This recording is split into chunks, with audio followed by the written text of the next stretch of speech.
사랑합니다. 축복합니다. 오늘도 예배 자리에 나오신 여러분을 축복합니다. 하나님 가장 기뻐하실 것입니다.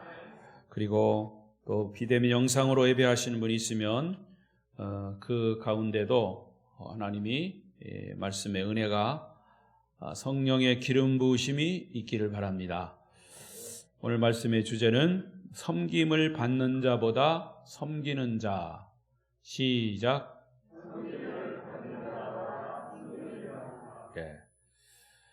자, 지난 시간에 이어서 이제 이어지는 말씀인데, 지난 시간에는 예수님께서 예루살렘으로 올라가신다.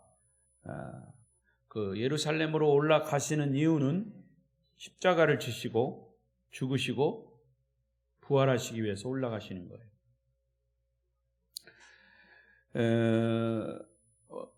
복음의 가장 핵심 내용이라고 말씀을 드렸어요. 여러분, 복음이 뭐냐? 예수 그리스도인데, 그럼 예수 그리스도의 무엇을 믿느냐? 무조건 믿는 게 아니고 예수가 십자가에 고난을 당하시고 십자가에 죽으셨어요. 그 왜 죽으셨어요? 바로 여러분 개인과 그것은 관련된 겁니다. 개인적인 복음은 내가 죄로 인해서 지옥 갈 몸인데, 영혼도 몸도 지옥 갈 몸인데, 예수님이 그렇게 고난당하시고 십자가에 죽으심으로 인해서 내 죄가 사해진 거죠. 내 죄가 사해졌을 때 우리는 지옥 형벌을 면하고 천국으로 가는 겁니다. 그것을 일컬어 구원이라고 그러죠. 그런데 십자가의 죽음에서 끝난 게 아니고 그것은 다시 예수님이 부활하신 겁니다. 완전히 죽으셨다가 다시 살아나신 겁니다.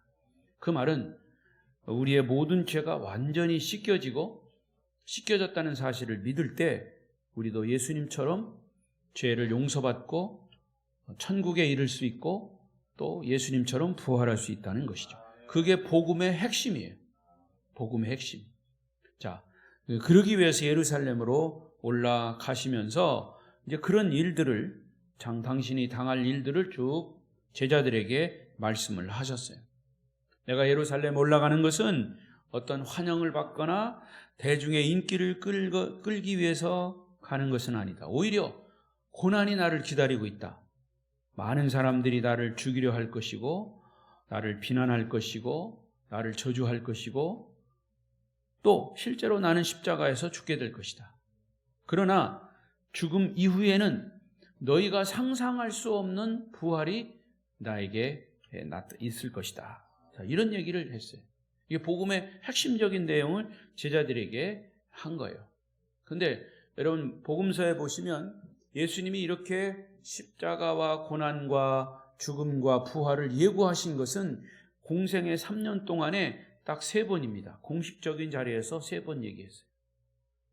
그런데 오늘 장면에서 보면 제자들은 그런 예수님의 얘기를 귓등으로 들었어요. 여러분, 말씀을 귓등으로 들어야 합니까? 귓속으로 들어야 합니까? 당연히 귓속으로 들어야죠. 예? 귓등으로 듣는다는 말은 안 듣는다는 말이에요. 하나님의 말씀을 여러분 귓속으로 잘 들어야 돼요. 머리로 듣고 가슴으로 듣고 온 인격으로 들어야 돼요.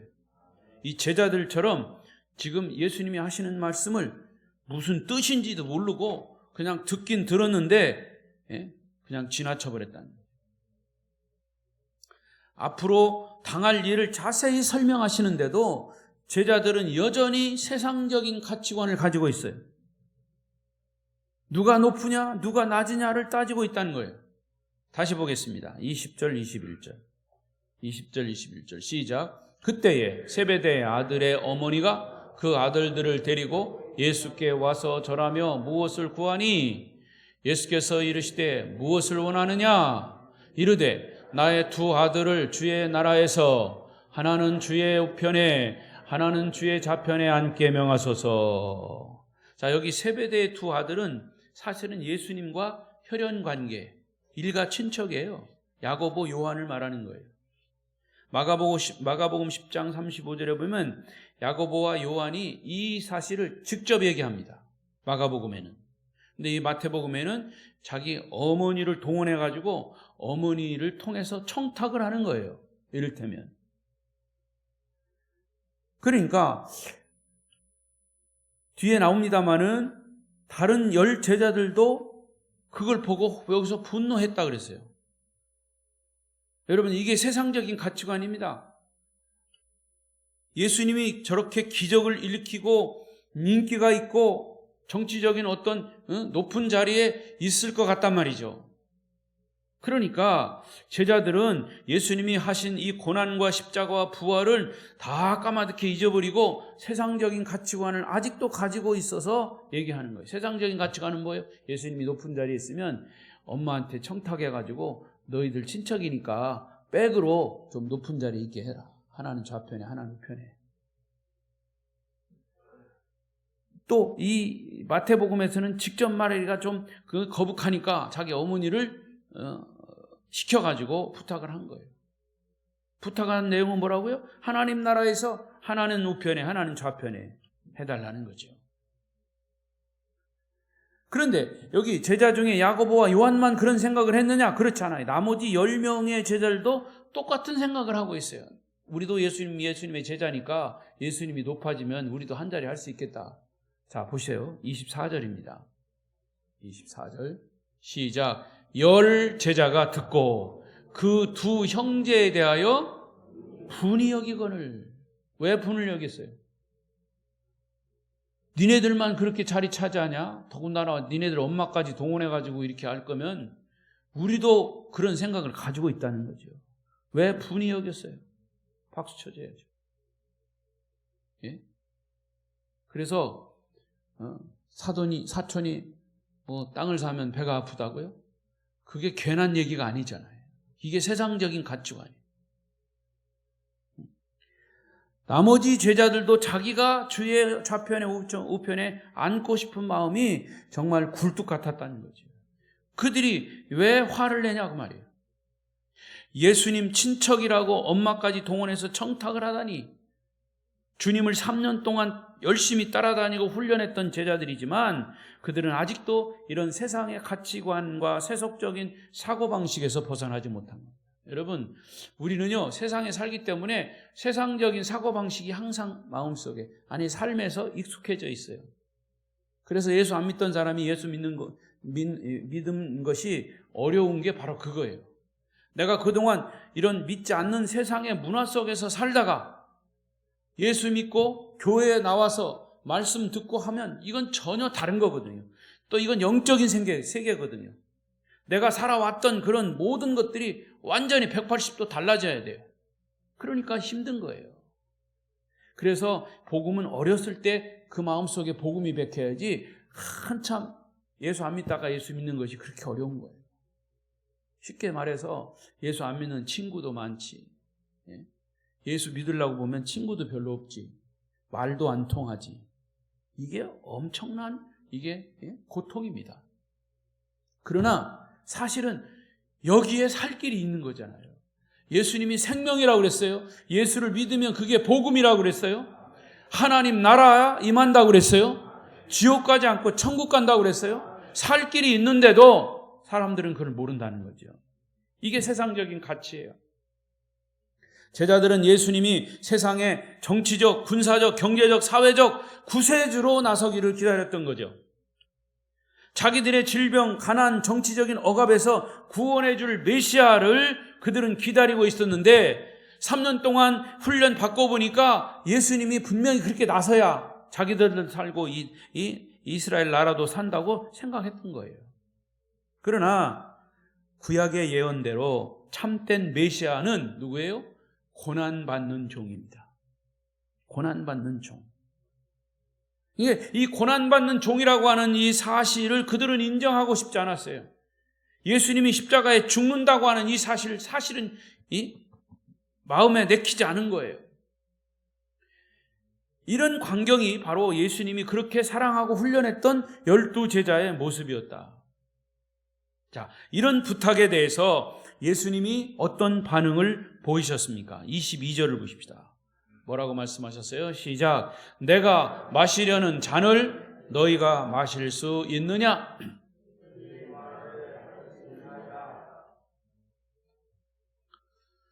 내가 마시려는 잔을 너희가 마실 수 있느냐? 잘 보세요. 상식적이라면 그들이 말하되 할 수 없습니다 이렇게 얘기해야 돼요. 그런데 뭐라 그랬어요? 할 수 있습니다 그랬어요. 자, 여기에 핵심이 있습니다. 할 수 있다고 그랬어요.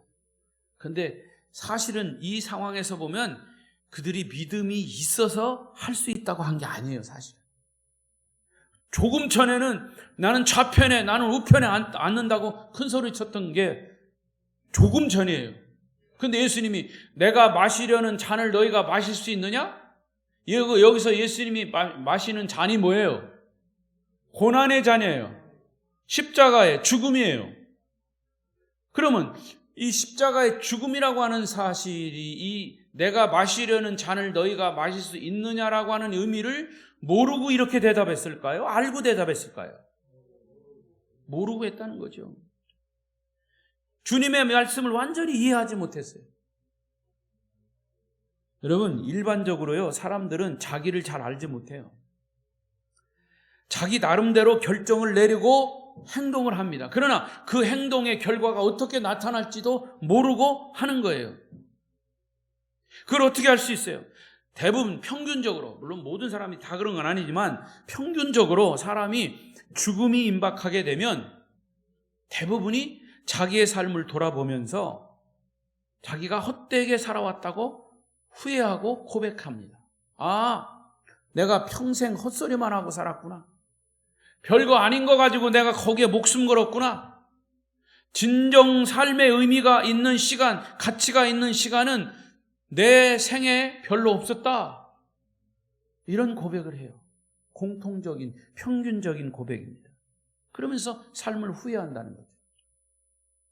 대부분의 사람들은 열심히 일하고 열심히 자기 주장을 하면서 열심히 살지만 그것이 얼마나 옳은가, 얼마나 그른가를 깨닫지 못하고 그저 자기의 아집과 고집과 그저 환상 속에서 살아가는 거죠. 그래서 주님은 내가 구하는 것이 무엇인지 내 자신들은 모르고 있구나 이렇게 말씀하신 거예요.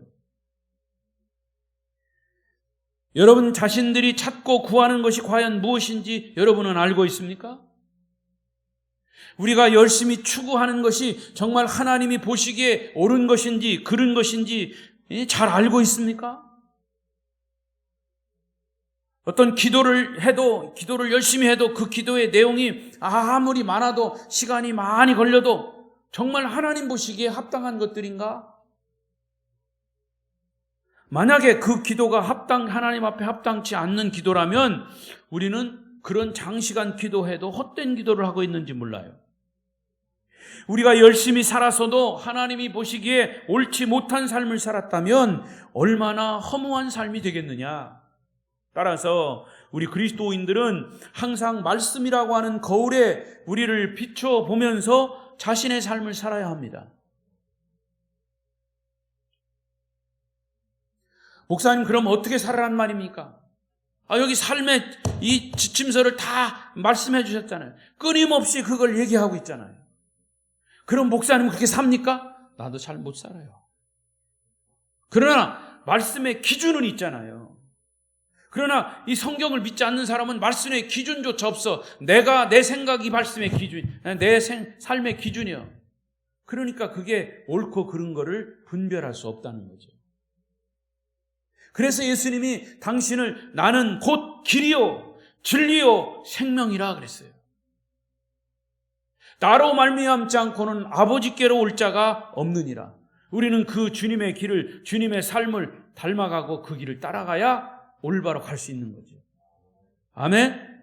그래서 예수님이 내가 나의 잔을 마실 수, 너희들이 나의 잔을 마실 수 있느냐고 물으실 때 제자들은 놀랍게도 할 수 있다고 대답을 했어요. 대단한 제자들입니다. 무슨 의미인지도 모르면서 대답은 용감하게 했어요.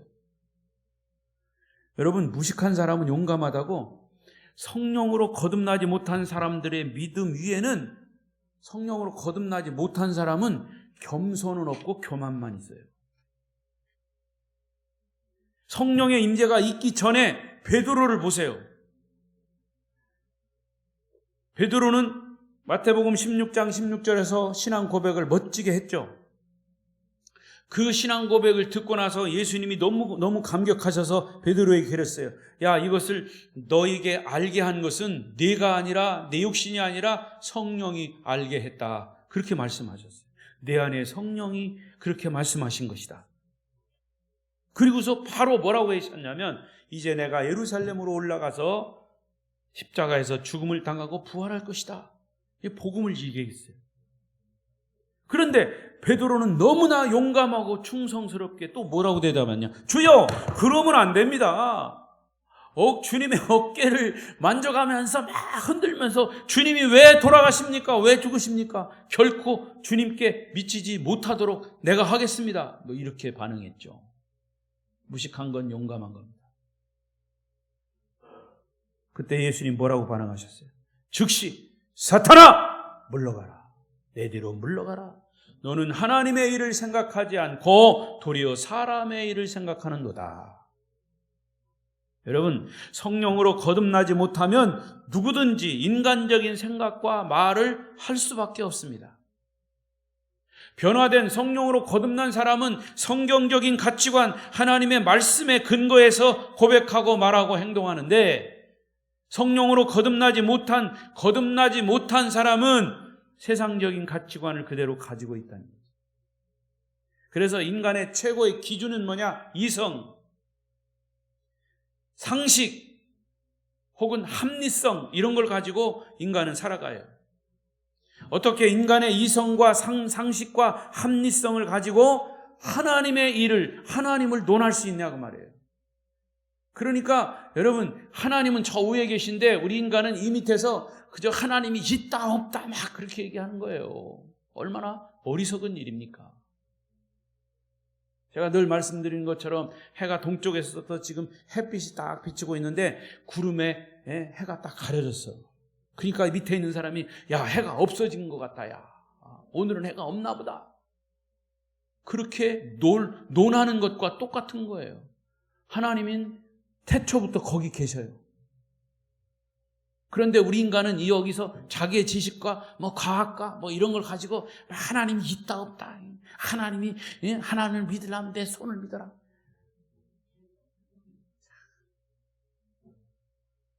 그 손을 가지고 너 그럼 그 손을 가지고 바위에다가 한번 쳐봐라. 바위가 깨지나 네 손이 깨지나. 그럼 뭐라고 그랬어? 자기 손 믿는다고 그랬으니 바위를 쳐서 해야지. 믿음을 보여야지. 믿음을 보이기는커녕 금방 아니요, 못쳐, 큰일 나, 손 깨져 이러겠지 뭐.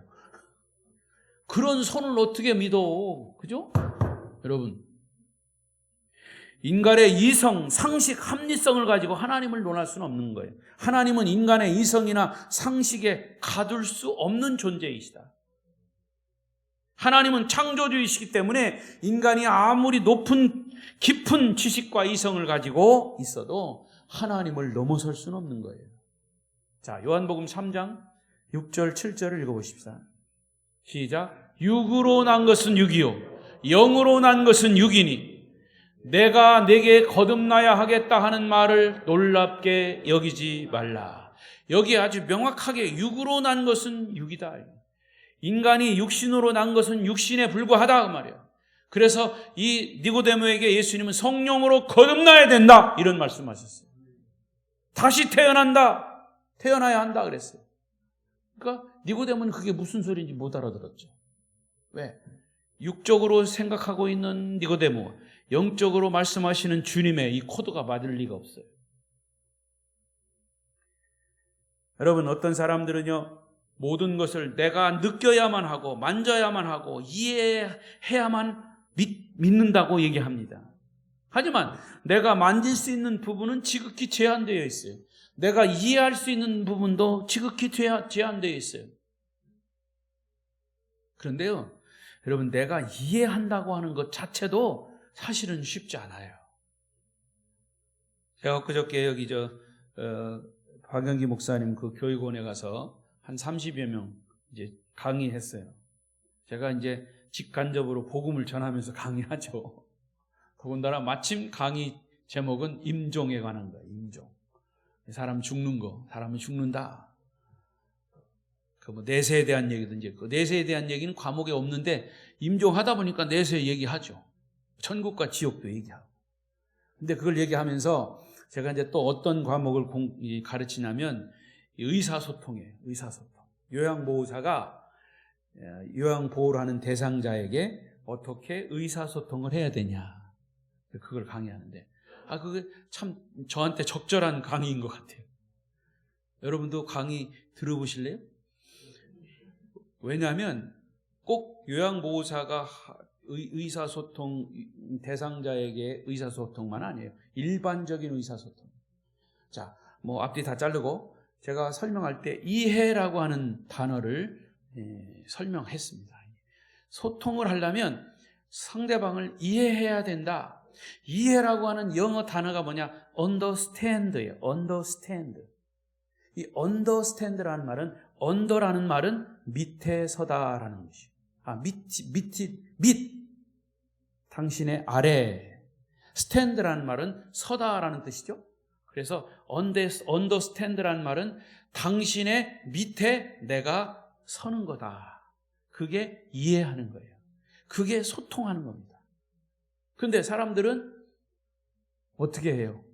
당신의 밑에 왜 내가 서? 이거지요. 이게 세상적인 가치관입니다. 그러나 성경적인 가치관은 오늘 말씀의 주제가 그거예요. 당신의 밑에 내가 서서 당신을 섬기겠습니다. 이게 예수님의 서번트 리더십이에요. 섬김의 종의 리더십.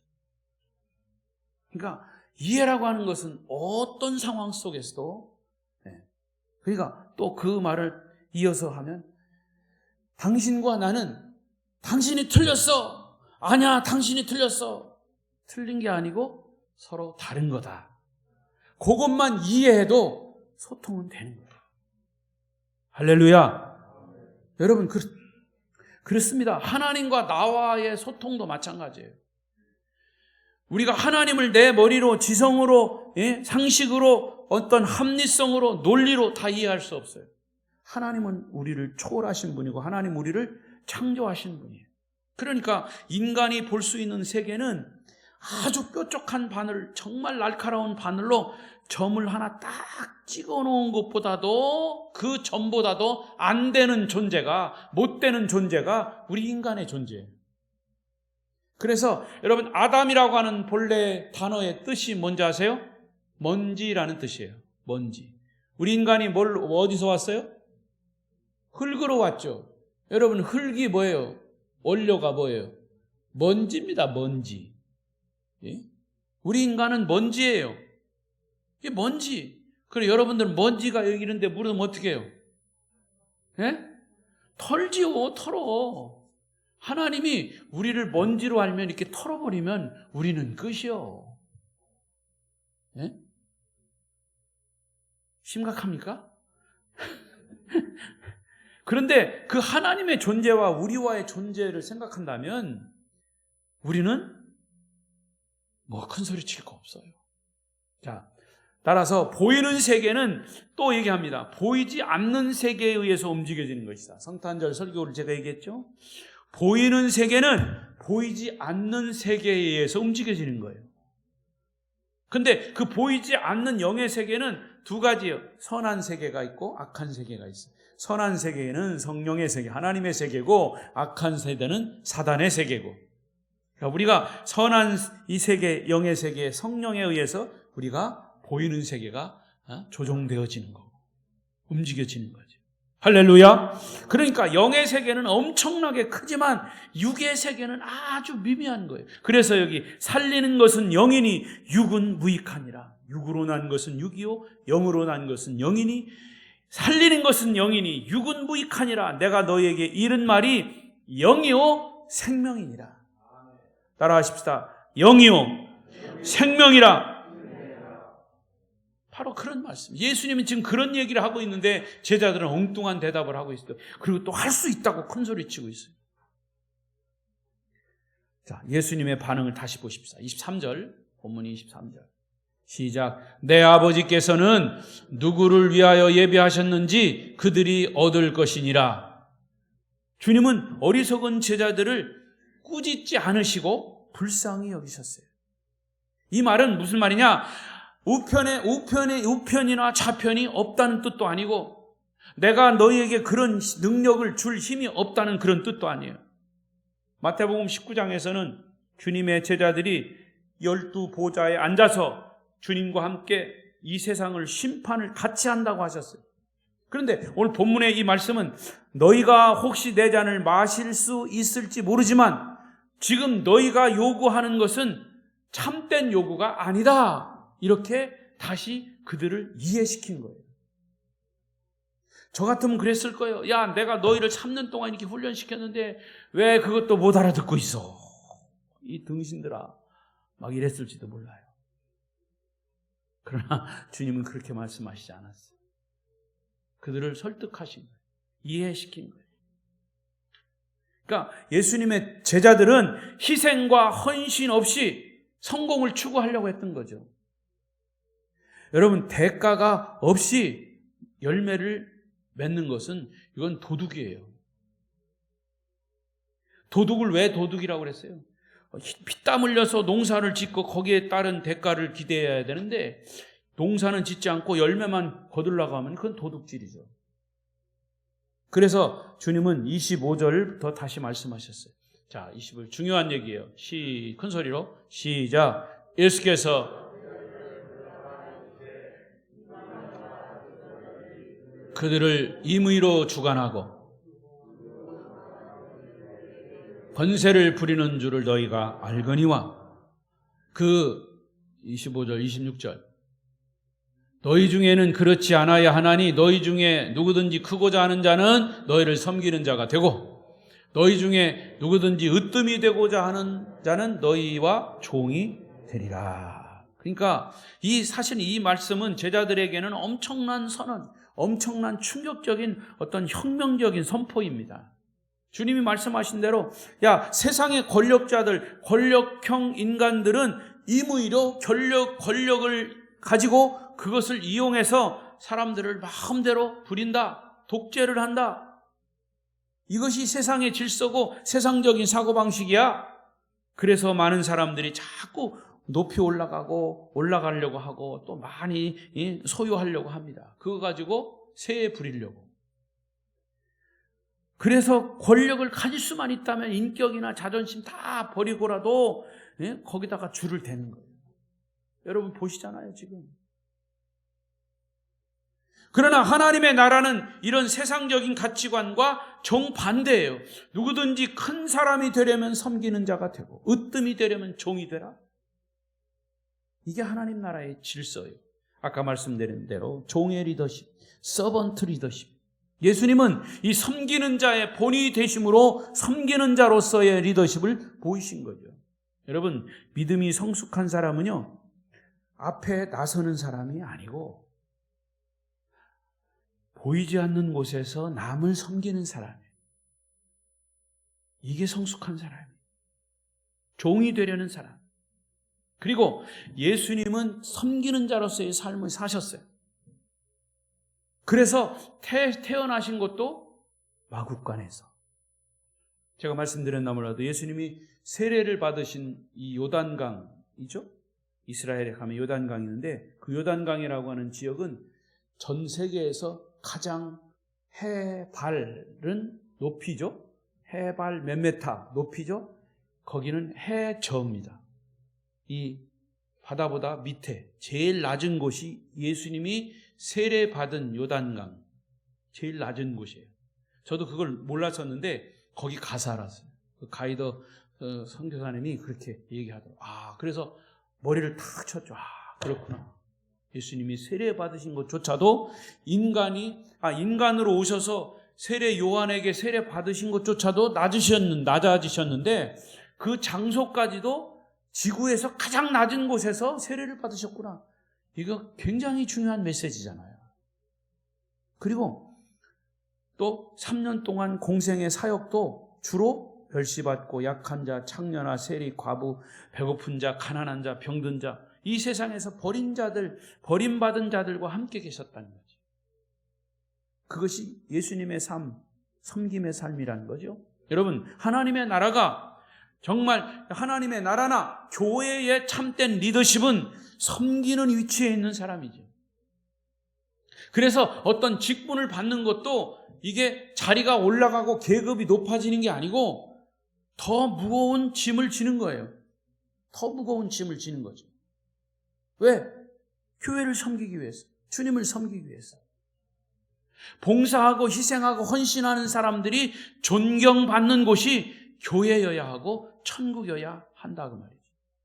남몰래 굳은 일, 험한 일을 찾아서 하고 병든 자를 위로하고 외로운 자들을 격려하고 위기에 처해 있는 사람들에게 용기를 주는 사람, 분쟁이 있는 곳에 화해를, 미움이 있는 곳에 사랑을 심는 자들, 그분들이 바로 하나님 나라에 으뜸된 자들이라고 주님이 말씀하신 겁니다. 자화자찬 같지만 저는 우리 아름다운 교회 성도들을 격려하고 축복합니다. 칭찬하고 싶어요. 여러분 어떤 생각을 가지고 계실지 모르지만 성도들 모두가 한 마음으로 교회를 섬기고 또 주님을 말없이 섬기는 모습, 빛도 없이 때로는 이름도 없이 묵묵히 헌신하고 희생하고 섬기시는 그 모습을 보고 저는 감동하고, 저는 우리 동료들이나 선후배 만나면은 정말 그런 부분에 감사하고 있어요. 자랑하고 있어요. 우리 아름다운 교회가 바로 진정한 하나님 나라임을 저는 믿습니다. 세상의 가치관이나 세상의 질서가 교회에 침투해서는 안 됩니다. 세상에 높은 사람이 교회에서 높고 세상에서 부자가 교회에서도 부자가 되는 것이 교회가 아니고 하나님 나라가 아닙니다. 천국의 질서는 높을수록 낮아지고 으뜸이 될수록 종이 되고 남 모르게 희생하고 남 모르게 헌신하고 남 모르게 십자가를 지면서 주님을 섬기는 것이 교회 공동체입니다. 여러분, 한 해를 마무리하는 이 시점에서 여러분이 꼭 기억하고 잊지 말아야 할 것은 교회에 와서 설교 듣고 은혜 받고 돌아가는 것으로 우리의 신앙생활이 끝나는 게 아니에요. 그 은혜 받은 말씀이 다 기억할 수 없다 할지라도 다 기억할 수 없으니까 제가 반복해서 하는 거예요. 어떤 거는 설교한 거 그냥 똑같이 해, 똑같이. 여러분 어떤 사람은 목사님 지난번에 한 설교하고 똑같다? 똑같아도 할 수 없어. 언제까지 할 것 같아요? 설교한 대로 살 때까지 하는 거예요, 똑같이. 아무튼 가정이든 직장이든 사회 어느 곳에서든지 여러분의 삶에 섬기는 자의 모습, 종의 모습, 희생하는 자의 모습이 보일 때 그것이 빛이고 소금으로서의 그리스도인의 삶인 것이죠. 할렐루야. 말씀을 맺겠습니다. 예수님이 이렇게 결론을 내려주셨어요. 28절 시작. 인자가 온 것은 섬김을 받으려 함이 아니라 도리어 섬기려 하고 자기 목숨을 많은 사람의 대속물로 주려 함이니라. 주님은 자기 목숨을 많은 사람의 대속물로 주려 왔다고 그랬어요. 섬김의 끝은 영광이 아니라 죽음이에요. 섬기고 나서 그 즉시 영광 받을 생각은 아예 하지 말아야 돼요. 십자가의 고난과 죽음이 없이는 부활의 영광은 없는 거예요. 여러분, 자기보다 높은 사람을 섬기는 것은 쉬울 수 있어요. 자기보다 높으니까 높은 대로 섬기는 거죠. 난 낮으니까 높은 사람 섬긴다. 이거는 쉬울 수 있어요. 그런데 자기보다 낮은 사람, 아래에 있는 사람을 섬기는 것은 사실 어려워요. 그건 세상에서는 머리가 어떻게 합니까? 자기보다 낮으면 깔아뭉개요. 무시하고요. 그러나 낮은 사람을 섬기는 것에서 예수님의 모습을 보게 되는 거죠. 하나님 나라의 권위는 그야말로 역설적이에요. 낮아져야 높아지고 죽어야 살고 남을 섬겨야 섬김을 받고 포기해야 채워주신다. 다 아멘 할 때까지 한 번 더 해. 하나님 나라의 권위는 역설적이라 그랬어요. 낮아져야, 여러분들이 하세요. 낮아져야 높아지고, 죽어야 살고, 남을 섬겨야 섬김을 받고, 포기해야 채워주신다. 시작. 아멘으로 끝내버려요? 좋아요. 아멘 하면 돼요. 낮아지고, 높아지려면 낮아지고, 살려면 죽어야 되고, 섬김을 받으려면 섬겨야 되고, 채워지려면 포기해야 되고, 이런 사실들이 하나님 나라의 비밀들입니다. 여러분, 섬김을 받는 자들보다 남을 섬김으로 우리 아름다운 교회, 하나님의 생명이 여러분에게 충만히 임하시기를 축원합니다. 기도하십시다. 오늘 주신 말씀을 생각하시면서 주님